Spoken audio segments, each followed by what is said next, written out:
بسم اللہ الرحمن الرحیم الحمد للہ رب العالمین والعاقبۃ للمتقین والصلاة والسلام علی اشرف الانبیاء والمرسلین وعلی آلہ واصحابہ اجمعین اما بعد۔ تو میں یہ بیان کر رہا تھا کہ اصول تفسیر میں ہم پیچھے بدعاتی، خرافاتی اور غلط قسم کی جو تفاسیر یا تفاسیر کے اندر پائی جانے والی اغلاط اور غلطیاں جو ہیں ان کے بارے میں ہم نے تفصیل سے پڑھا۔ اب سوال یہ تھا کہ صحیح تفسیر کیا ہے، تو ہماری یہ جو آخری فصل ہے اس میں صحیح تفسیر کے حوالے سے ہم پڑھ رہے تھے کہ تفسیر کا بہترین اور صحیح طریقہ یہ ہے کہ قرآن کی تفسیر قرآن مجید سے کی جائے، کیونکہ قرآن مجید میں اگر ایک جگہ پر ایک چیز جو ہے وہ مختصر بیان ہوئی ہے یا مجمل بیان ہوئی ہے تو دوسری جگہ پر وہی چیز تفصیل کے ساتھ اور وضاحت کے ساتھ بیان ہوئی ہے۔ اور اگر ہمیں قرآن مجید کی تفسیر قرآن سے نہ ملے تو پھر ہم نبی کریم صلی اللہ علیہ وسلم کی سنت مبارکہ میں دیکھیں، کیونکہ اللہ نے آپ صلی اللہ علیہ وسلم پر قرآن مجید کو نازل فرمایا اور آپ قرآن مجید کے شارح اور اس کے پہلے مفسر تھے۔ اور اگر کوئی چیز ہمیں وہاں بھی نہیں ملتی ہے تو پھر ہم اقوال صحابہ کو دیکھیں گے، کیونکہ صحابہ کرام رضوان اللہ علیہم اجمعین اللہ کے نبی کے ساتھی تھے، انہوں نے وحی کا خود مشاہدہ کیا اور پھر غزوات کے اندر اور دیگر وہ تمام معاملات جو قرآن مجید کے اندر بیان کرتا ہے ان معاملات کو وہ اپنی آنکھوں سے دیکھنے والے تھے اور ان کے اندر وہ بحیثیت ایک فرد کے خود بھی شامل اور شریک تھے۔ اس کے بعد پھر آگے ایک نئی چیز ہے کہ اسرائیلی روایات۔ اسرائیلی روایات سے مراد وہ معلومات ہیں جو تورات اور انجیل کے اندر یا یہود و نصارہ کی کتابوں کے اندر موجود ہیں، کیونکہ قرآن مجید کے اندر جا بجا اللہ رب العزت نے یہود و نصارہ کے تذکرے کیے ہیں، جیسے حضرت موسیٰ علیہ السلام کا قصہ جو ہے وہ قرآن مجید کے اندر بہت زیادہ مقامات پر موجود ہے، عیسیٰ علیہ السلام کے تذکرے، اور اسی طرح یہود و نصارہ کے دیگر معاملات جو ہیں وہ اللہ رب العزت نے جگہ جگہ قرآن مجید کے اندر بیان فرمائے ہیں۔ اب اگر ان معاملات کی وضاحت اور تشریح کے لیے کوئی چیز ہمیں قرآن سے یا حدیث سے یا اقوال صحابہ سے نہیں ملتی ہے اور وہ ہمیں اسرائیلی روایات سے مل جاتی ہے تو اس کے بارے میں کیا حکم ہے؟ تو اسرائیلی روایات کے حوالے سے ایک اصول ذہن میں رکھ لیں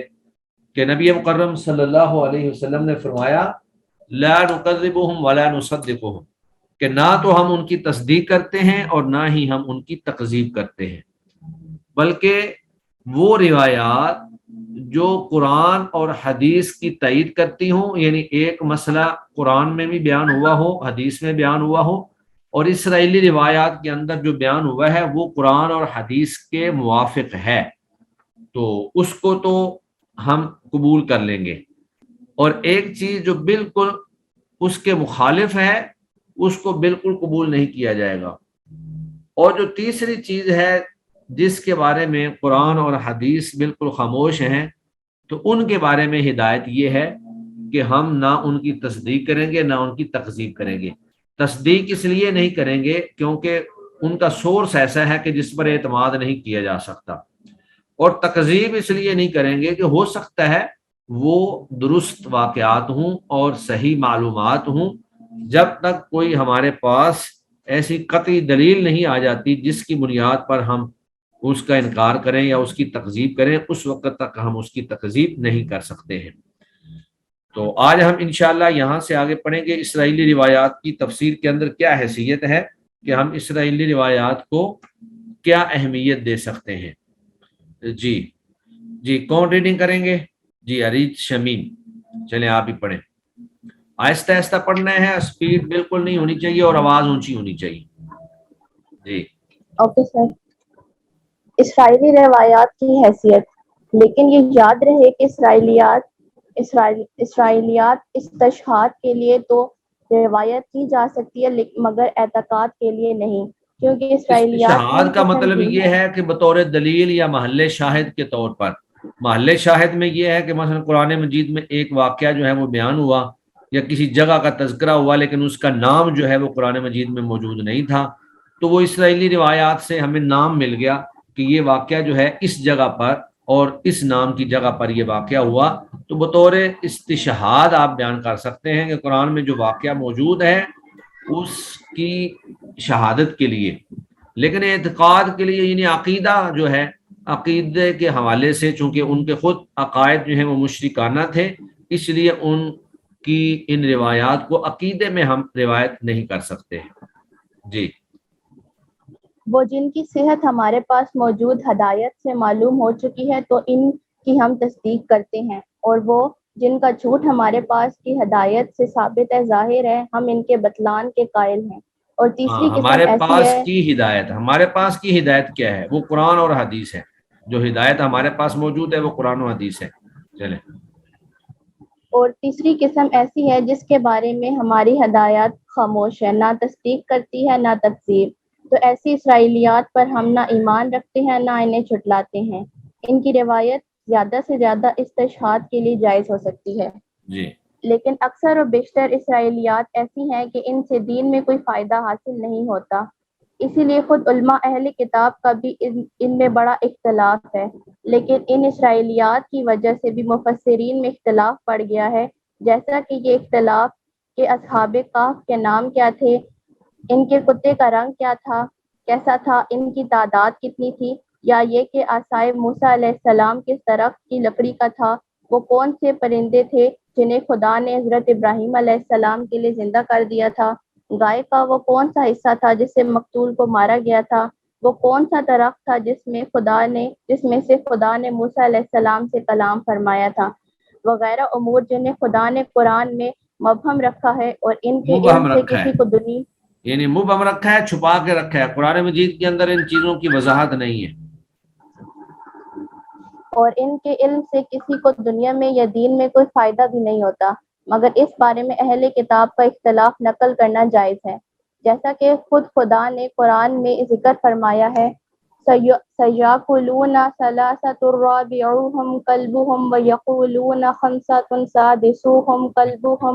رَجْمًا بِالْغَيْبِ وَيَقُولُونَ سَبْعَةٌ وَثَامِنُهُمْ كَلْبُهُمْ قُلْ رَبِّي أَعْلَمُ بِعِدَّتِهِمْ مَا يَعْلَمُهُمْ بعدتهم ما يعلمهم إلا قليل۔ إِلَّا قَلِيلٌ فَلَا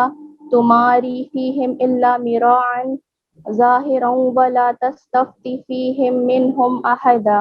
جی بعض کہیں گے کہ وہ 3 ہیں اور چوتھا ان کا کتا، اور بعض کہیں گے کہ وہ 5 ہیں، چھٹا ان کا کتا، یہ لوگ بے تحقیق بات ہانک رہے ہیں، اور بعض کہیں گے کہ وہ 7 ہیں، 8واں ان کا کتا ہے، تو تم اے نبی صلی اللہ علیہ وآلہ وسلم کہہ دو میرا رب ان کا شمار خوب جانتا ہے، تھوڑے ہی لوگ جانتے ہیں، تم سرسری گفتگو ہی اس سلسلے میں کرو اور کسی سے بھی اس کے متعلق دریافت نہ کرو۔ اس آیت کریمہ نے ہمیں سکھایا ہے کہ ایسے مقام میں کس ادب سے کام لینا اور کون سی روش اختیار کرنا چاہیے۔ اللہ تعالیٰ نے 3 اقوال کا تذکرہ کیا ہے، پہلے 2 قولوں کی تصنیف فرمائی ہے اور تیسرے قول پر سکوت برتا ہے۔ اس سے سکوت معلوم ہوا بولتے کہ ہیں یہی یعنی خاموشی اختیار کی ہے۔ اس سے معلوم ہوا کہ یہی قول صحیح ہے، اس لیے کہ اگر یہ باطل ہوتا تو پہلے دونوں اقوال کی طرح اس کی بھی تردید فرما دی جاتی۔ پھر ہماری اس طرف رہنمائی کی گئی ہے کہ اصحاب کہف کی تعداد کا جاننا بے فائدہ ہے، اور ایسے موقع پر ہمیں بس یہ کہہ دینا مناسب ہے قل ربی عالم بعدتہم، اور یہ اس لیے کہ ان کی صحیح تعداد کم ہی لوگوں کو معلوم ہے، اور یہ لوگ وہی ہیں جن پر خدا نے یہ چیز ظاہر فرمائی ہے، اسی لیے فرمایا فلا تماری فیہم الامراء ظاہرا، یعنی اس بے فائدہ بحث میں اپنے آپ کو نہ ڈالو اور لوگوں سے پوچھ گچھ بھی نہ کرو، کیونکہ انہیں اصلیت کی خبر نہیں، محض اٹکل پچو باتیں کیا کرتے ہیں۔ اس آیت نے ہمیں یہ بھی تعلیم دی کہ جب کسی مختلف یا واقعہ کا تذکرہ کرو تو اسی جگہ تمام اقوال کا بھی تذکرہ کر کے صحیح قول کی طرف اشارہ کر دیا کرو تاکہ بحث تول نہ پکڑے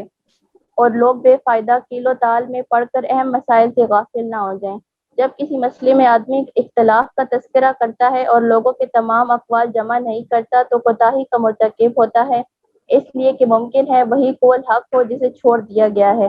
اسی طرح اگر اختلاف کا ذکر کر کے صحیح قول کو بیان نہیں کرتا تو بھی نقص کا شکار ہوتا ہے، اور اگر عمدن غیر صحیح کو صحیح بتاتا ہے تو کس کا گناہ کرتا ہے، اور اگر جہل کی راہ سے ایسا کرتا ہے تو غلطی کا شکار ہوتا ہے۔ اسی طرح جو شخص لاتعلق اختلاف کا ذکر کرتا ہے یا ایسے بہت سے اقوال نقل کرنے بیٹھ جاتا ہے جو معنی کے لحاظ سے ایک دو قول ہی ہوتے ہیں تو وقت عزیز برباد کرتا ہے، اور جو کوئی غیر صحیح اقوال جمع کرتا ہے دغا بازی کا مرتکب ہوتا ہے۔ واللہ الموافق للصواب، خدا درست راہ کی توفیق بخشنے والا ہے۔ تو پہلے گزرا تھا کہ قرآن مجید کی تفسیر جو ہے وہ قرآن مجید سے کی جائے، اگر وہاں نہ ملے تو احادیث نبویہ سے کی جائے، اور اگر وہاں بھی نہ ملے تو پھر جو ہے اقوال صحابہ کو دیکھا جائے، اور پھر درمیان میں اسرائیلیات کی بات آ گئی کہ اسرائیلیات کی کیا حیثیت ہے۔ اب یہ جو آخری فصل ہے اس میں یہ بیان کیا گیا ہے کہ صحابہ کے بعد جو تابعین ہیں، تفسیر کے اندر تابعین کے اقوال کی کیا حیثیت ہے کہ ہم تفسیر کے اندر ان کے اقوال کو کس طرح نقل کریں۔ تفسیر میں تابعین کے اقوال کی حیثیت،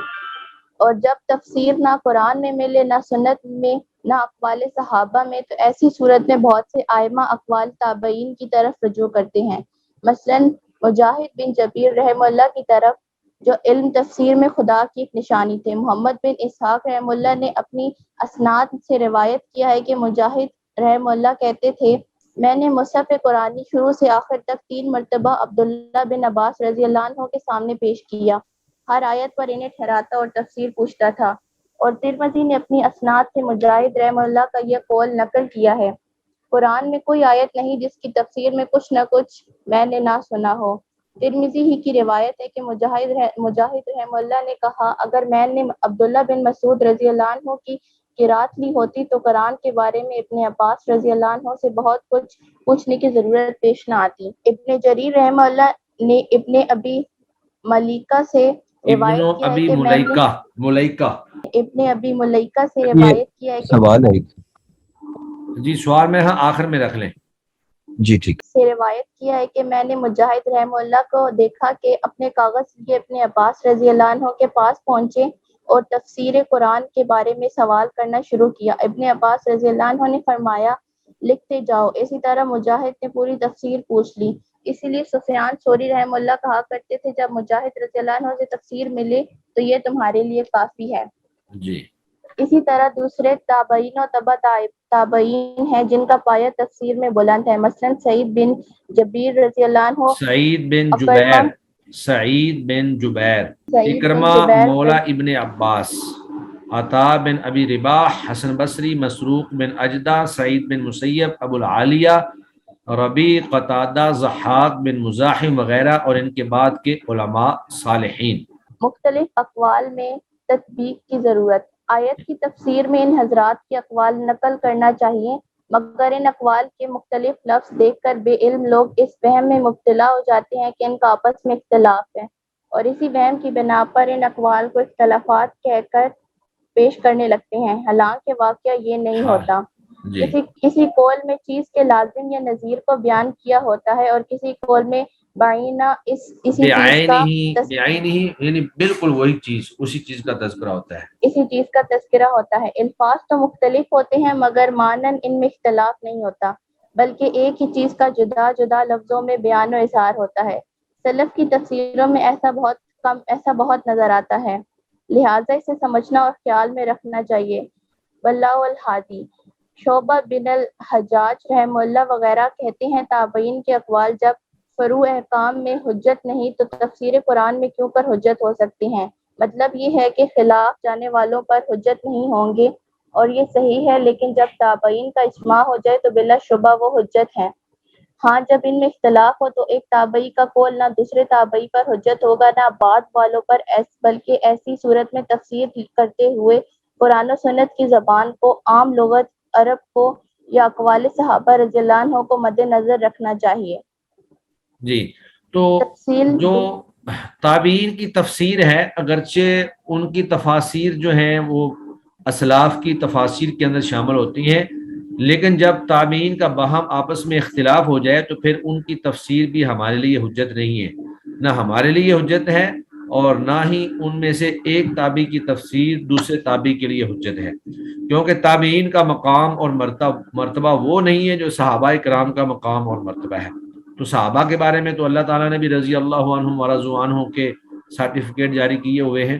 لیکن تابعین جو ہیں اگرچہ ان کی اگر ان سب کا ایک بات پر اتفاق ہو جاتا ہے تو پھر اس کا مطلب یہ ہوگا کہ سارے صحابہ بھی اسی بات پر متفق تھے، کیونکہ تابعین جو ہیں وہ صحابہ کے ہی شاگرد ہیں اور انہوں نے صحابہ سے ہی تفسیر کو سیکھا ہے۔ جی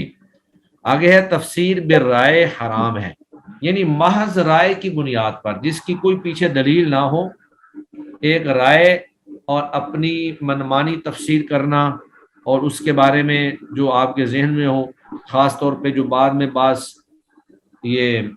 جو شیعہ حضرات اور اس طرح کے لوگوں نے جو تفاسیر کی ہیں کہ اپنی مرضی سے وہ تفسیریں کرتے ہیں، اور بعض ایسی ایسی تفاسیر کرتے ہیں کہ جو بالکل واضح نظر آ رہا ہوتا ہے کہ یہ اللہ رب العزت کی مراد یا اللہ کا تقاضا نہیں تھا جو یہ تفاسیر کر رہے ہیں۔ تو تفسیر بالرائے کے بارے میں کیا حکم ہے؟ اس کا حکم یہ ہے کہ تفسیر بالرائے محض یہ جو ہے حرام ہے۔ تفسیر بالرائے حرام ہے، لیکن محض رائے سے من گھڑت تفسیر کرنا حرام ہے۔ ابن عباس رضی اللہ عنہ سے حدیث مروی ہے کہ رسول اللہ صلی اللہ علیہ وآلہ وسلم نے فرمایا، جو شخص بغیر علم کے قرآن میں گفتگو کرتا ہے اپنے لیے دوزخ میں ٹھکانہ بنا لے۔ یہی حدیث ایک اور طریقے سے بھی ابن عباس رضی اللہ عنہ سے روایت ہوئی ہے۔ سنن ترمذی کی حدیث ہے کہ رسول اللہ صلی اللہ علیہ وآلہ وسلم نے فرمایا، جو کوئی اپنی رائے سے قرآن میں کچھ کہے اور اس کا کہنا صحیح ہو تو بھی وہ غلطی کا مرتکب ہے۔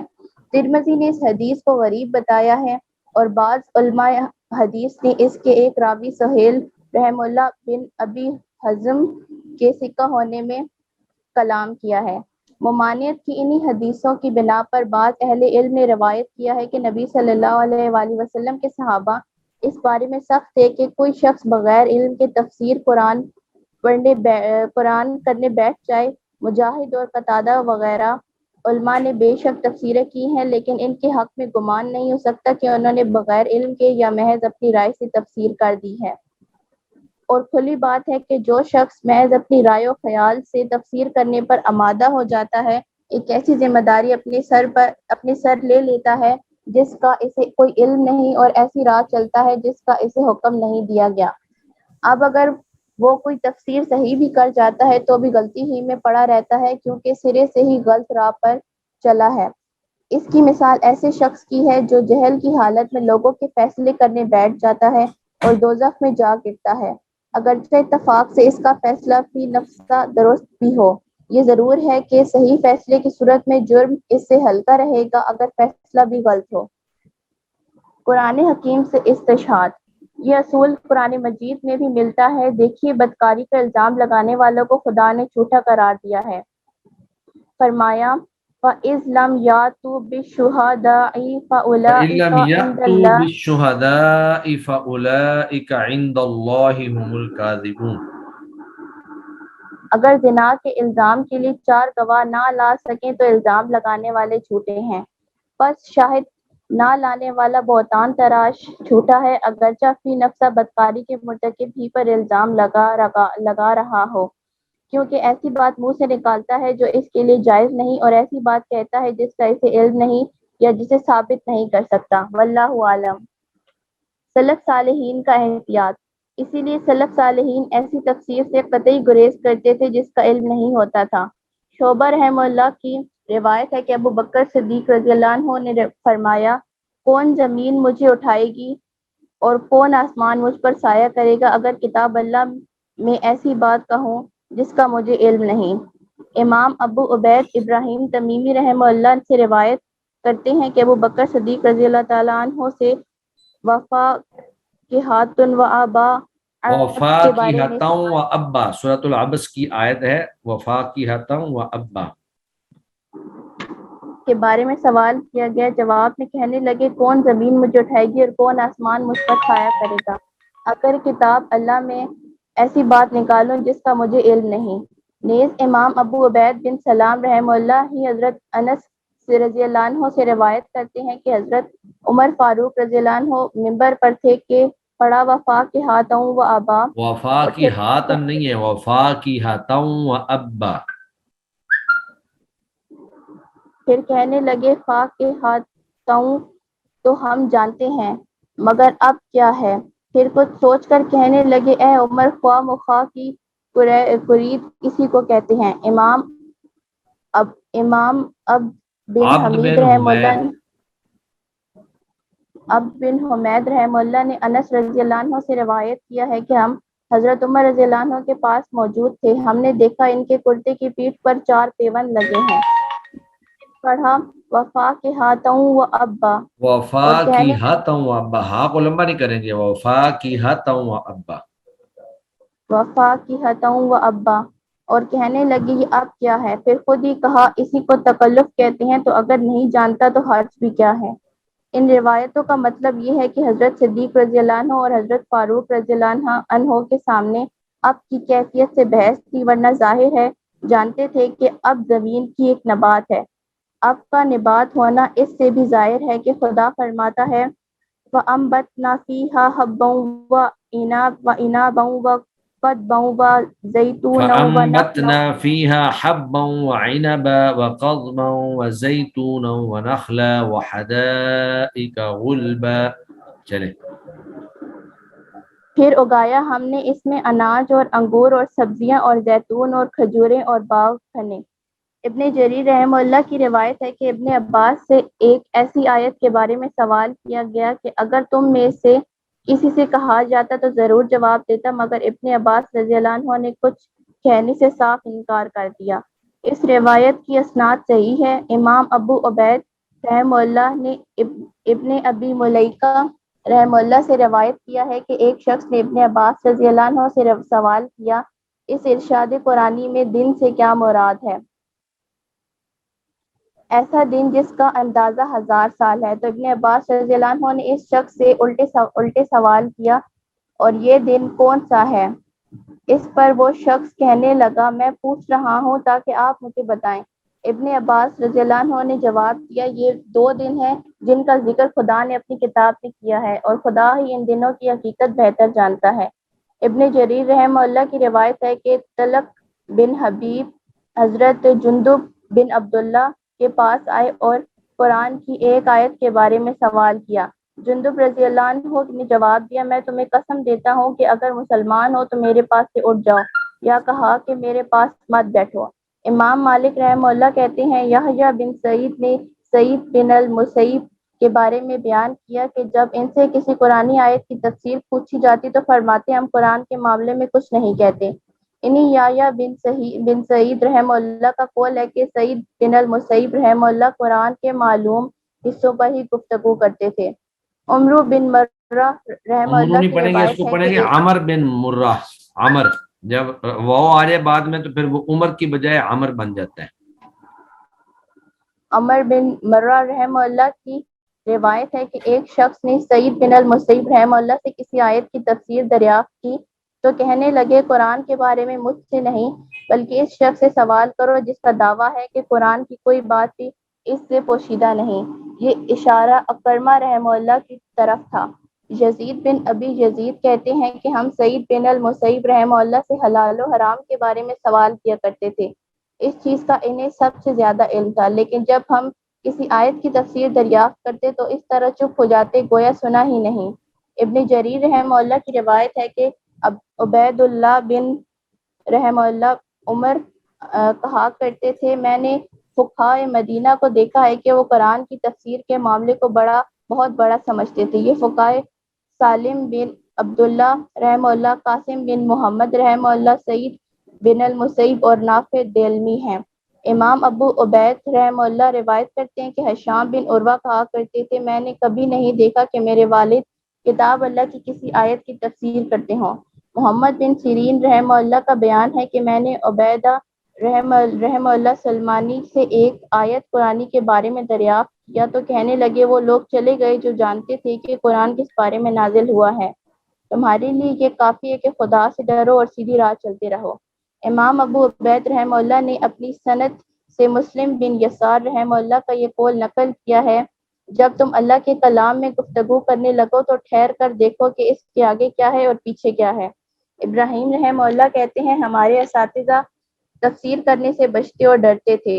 شعبی رحمہ اللہ کہا کرتے تھے باخدا کوئی آیت ایسی نہیں جس کے بارے میں دریافت نہ کر چکا ہوں، لیکن تفسیر تو یہ قرآن خدا کی طرف سے روایت ہے۔ یہ بات مسروق فرمایا کرتے تھے تفسیر کرنے سے بچو اور ڈرو کیونکہ اللہ کی طرف سے روایت ہے۔ یہ اور ایسے ہی آثار صحیحہ کا مطلب یہ ہے کہ سلف صالحین بغیر علم کی تفسیر میں دخل نہیں دیتے تھے، لیکن جس شخص کو لغت و شرع کے اعتبار سے علم حاصل ہو اس کے لیے تفسیر کرنے میں مذائقہ نہیں۔ یہی وجہ ہے کہ انہی سلف سے تفسیریں بھی روایت ہوتی ہیں اور دونوں باتوں میں کوئی منافات نہیں۔ وہ بولتے تھے جب جانتے تھے اور جس کا علم نہیں ہوتا تھا اس پر سکوت اختیار کر لیتے تھے، اور یہی سب پر واجب بھی ہے۔ لیکن جس طرح بے علمی کی حالت میں سکوت واجب ہے، اسی طرح علم کی صورت میں سوال ہونے پر جواب دینا بھی واجب ہے، کیونکہ خدا فرماتا ہے لِتُبَيِّنُنَّهُ لِلنَّاسِ لَتُبَيِّنُنَّهُ ہاں لَتُبَيِّنُنَّهُ لِلنَّاسِ وَلَا تَخْتُمُونَهُ۔ لوگوں کے لیے ضروری ہے ظاہر کریں قرآن کو اور اسے چھپائیں نہیں، کیونکہ متعدد ترک سے مروی حدیث میں ارشاد ہوا ہے جس شخص سے علم کے بارے میں سوال کیا جاتا ہے اور وہ علم کو چھپا جاتا ہے، قیامت کے دن اس کے منہ میں آتشیں لگام دی جائیں گی۔ ابن آتشی جریر یعنی رحمہ آگ کی لگام، آتشی آگ کی لگام اس کے پہنائی جائے گی۔ ابن جریر رحمہ اللہ نے اپنی اسناد سے روایت کیا ہے کہ ابن عباس رضی اللہ عنہ نے کہا تفسیر 4 طرح پر ہیں، وہ تفسیر جسے عرب اپنی لغت کی راہ سے جانتے ہیں، وہ تفسیر جس سے جہل کسی کو معاف نہیں، وہ تفسیر جس کا علم علماء کو ہے، اور وہ تفسیر جسے خدا کے سوا کوئی نہیں جانتا۔ واللہ سبحانہ و تعالی عالم۔ چلیں جی ماشاءاللہ آج ہماری یہ کتاب کمپلیٹ ہو گئی ہے، اور ہمارا یہ جو آخری موضوع تھا، یعنی پہلے تو سارا انہوں نے خرافاتی بدعاتی روافض شیعہ معتزلہ دیگر جو ہیں ان کی تفاسیر کا تذکرہ کیا، اور پھر آخر میں آخری مباحث میں تفسیر صحیح تفسیر جو ہے اس کا طریقہ بیان کر دیا کہ صحیح تفسیر یہ ہے کہ قرآن کی تفسیر قرآن سے کی جائے، پھر حدیث سے کی جائے، پھر اقوال صحابہ سے کی جائے، اور پھر اس کے بعد اسرائیلی روایات کی حیثیت کو بیان کیا کہ اسرائیلی روایات کی حیثیت کیا ہے، پھر اس کی اقسام بیان کی، اور آخر میں جا کر اسلاف کا طرز عمل بیان کیا کہ وہ تفسیر کے بارے میں کتنے زیادہ محتاط تھے۔ لیکن محتاط ہونے کا یہ ہرگز مطلب نہیں ہے کہ آدمی علم ہونے کے باوجود خاموش رہے۔ اگر علم نہیں ہے تو پھر خاموشی واجب ہے، اور اگر علم ہے تو پھر اس پر بولنا بھی واجب ہے۔ صرف وہ تفسیر مذموم ہے جو محض رائے اور اپنی خواہش سے یا لا علمی اور جہالت کی بنیاد پر کی جائے، اور اگر اس میں انسان درست بھی تفسیر کر لے گا تو بھی غلط ہے، کیونکہ اس نے لا علمی میں تفسیر کی ہے۔ لیکن ایک شخص جو ہے اس کو علم ہے اور وہ اجتہاد کی صلاحیت رکھتا ہے، وہ تمام علوم سے آگاہ ہے اور واقف ہے، اور وہ تفسیر کرتا ہے، تو اس کی تفسیر جو ہے اگر درست ہے تو انشاءاللہ اس کو ڈبل اجر ہے، اور اگر اس میں کوئی غلطی بھی ہوگی تو انشاءاللہ اس کو پھر بھی اس کی محنت کا اکہرا اجر جو ہے وہ ملے گا۔ تو یہ خلاصہ کلام یہی ہے۔ اس میں پھر آگے انہوں نے سیدنا ابو بکر صدیق رضی اللہ تعالی عنہ، اسی طرح حضرت عمر رضی اللہ تعالی عنہ اور دیگر حضرات صحابہ اور دیگر جو بھی ائمہ کرام ہیں ان کے مختلف اقوال جو ہیں وہ انہوں نے پیش کیے کہ وہ لوگ تفسیر کے حوالے سے کتنے زیادہ محتاط تھے کہ کہیں قرآن مجید کے بارے میں لا علمی میں ہم کوئی ایسی بات نہ کہہ دیں جو بات اللہ نے یا اس کے رسول نے بیان نہ کی ہو، اور پھر اس کے بارے میں واضح بات ہے کہ ایک بہت بڑی وعید بھی اللہ کے نبی نے بیان فرمائی کہ جو شخص لا علمی میں کوئی چیز بیان کرتا ہے قیامت کا دن اسے آگ کی لگام جو ہے، جو علم کو چھپا جاتا ہے، قیامت کا دن اسے آگ کی لگام جو ہے وہ پہنائی جائے گی۔ تو جس طرح علم ہونے کی بنیاد پر تفسیر کرنا واجب ہے، تو لا علمی کی بنیاد پر تفسیر سے خاموشی اختیار کرنا یہ بھی واجب اور ضروری ہے۔ جی اب آپ لوگ جو ہیں جو بھی اس بارے میں آپ کے ذہن میں کوشچن ہے اب آپ پوچھ سکتے ہیں۔ سر فصل نمبر 7 کے شروع میں جو ترمذی کی یہ روایت صفحہ ہے، نمبر ذرا بتا دیں۔ جی صفحہ نمبر ہے 64، بالکل شروع میں پہلا پیراگراف سے۔ 64.